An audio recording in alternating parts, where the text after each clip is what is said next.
ব্যথার গন্ধ মাখলা না শোনা বন্ধু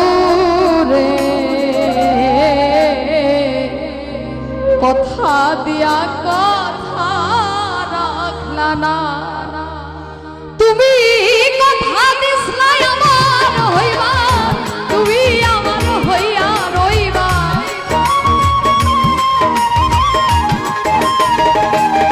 তুমি